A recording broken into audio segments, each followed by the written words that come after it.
we've had an absolutely hideous start to 2016. But that doesn't mean every stock is selling off. In fact, some are doing pretty well. Just take a look at the stock of Verizon. This one's hitting, well, it's around near its 52-week high, as its bountiful yield acts as a magnet for investors seeking out some refuge from the sagging fixed income market. But there's more to the story than just the fat dividend here. The company is investing in new technology and dropped some pretty interesting hints about dipping its toe further into the increasingly segmented content game by acquiring Yahoo. Take a look. At the right price, I think marrying up some of their assets with AOL under Tim Armstrong's leadership would be a good thing for investors. Wow. Now, I think you need to be aware of what's on the horizon for this fabulous company. That's why I sat down for round 2 with Verizon CEO Lowell McAdam from CNBC One Market in San Francisco. Next year, talk Super Bowl and how I'm going to watch it and what it means to be Verizon and the NFL. Yeah, so we're actually doing 2 stadiums right now. Houston, which is next year, Minneapolis, which is the year after that. So let me do this in the context of 5G. Okay. So the handset that you use today delivers about 5 to 10 megabits of throughput. We're testing right now in Basking Ridge the service that we should be able to provide in one of those 2 Super Bowls. We'll do a gigabit to your handset, 200 times more throughput. So one example, and the NFL is a terrific partner here because we can experiment with these things, but think about the ability to be able to take your handset into the stadium, you watch a play, you can then rewind and look at it again, make your own highlight reel, you can spin the view around and come at the play from a different camera altogether. You're talking about something within our lifetime. Oh, nope, it'll be in the next few years. Then literally, this technology exists today. Sometimes you see it on some of the big TV shows. We'll be able to deliver that to your handset. Then with a product like Go90, which is our mobile video app, you can do what we call clip and share. So as you run that replay, you can touch the screen, cut it, touch it when it ends, cut it, and you can then tweet that, put it on Facebook, whatever you want with it. Well, right now, I have Verizon, and I'm an Eagles season ticket holder, and it works pretty good. So I'm trying to figure out why I would necessarily want that power, but I think it's because I haven't seen it yet. Yeah, I mean, our experience, Jim, over since I've been in wireless from the very beginning, you build it, they come.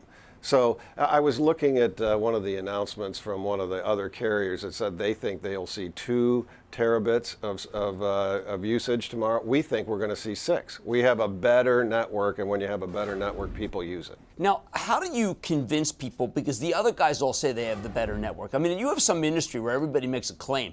It's pretty amazing. How do you, without necessarily naming names unless you want to, how do you really prove it?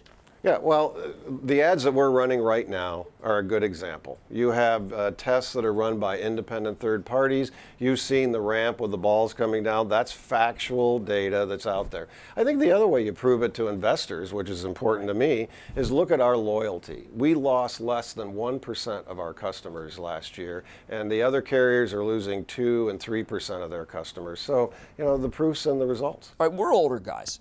The people who know what you won on video are the people who are between, say, 15 and 25. Yeah. How does Verizon figure out what that kid wants? Yeah, I mean, what I did a couple of years ago, Jim, is we brought in one of those, he's not quite 15, but a very young chief marketing officer, Diego Scotti's his name.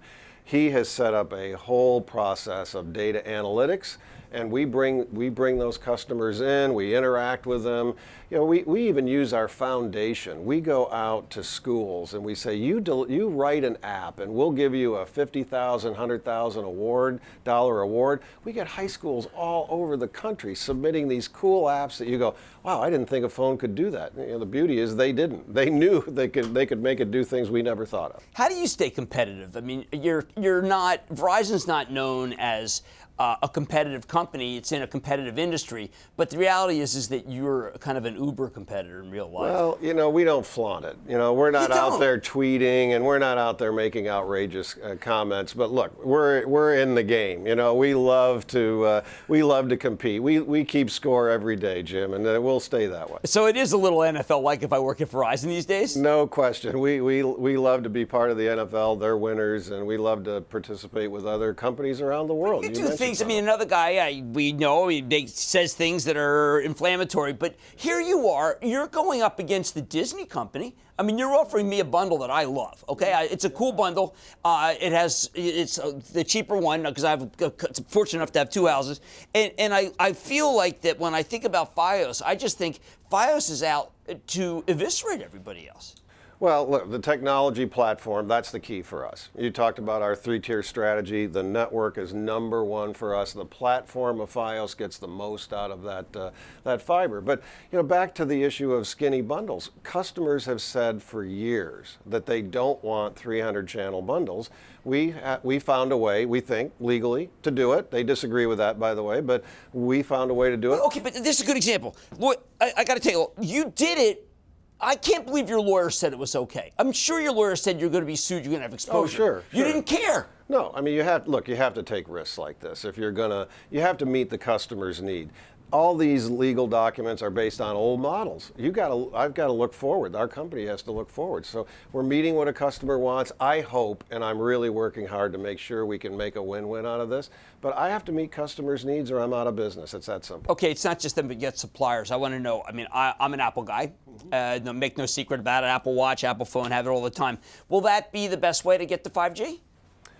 It could be, but here's the first application that I see is to offer video into the home wirelessly. Yes. So if I can do a gig, think about our assets. We've got FiOS, Washington to Boston, fiber near the home. Right. If I can do what we're doing here in San Francisco as an example, small cells close to the customer, 1 gig wireless into the home, I can deliver video, and I can really be disruptive. Will my Netflix look great? Sure. At a gig, no problem whatsoever. At 50 meg, you'd be great. We're going to have 200 times or 100 times that. It's going to...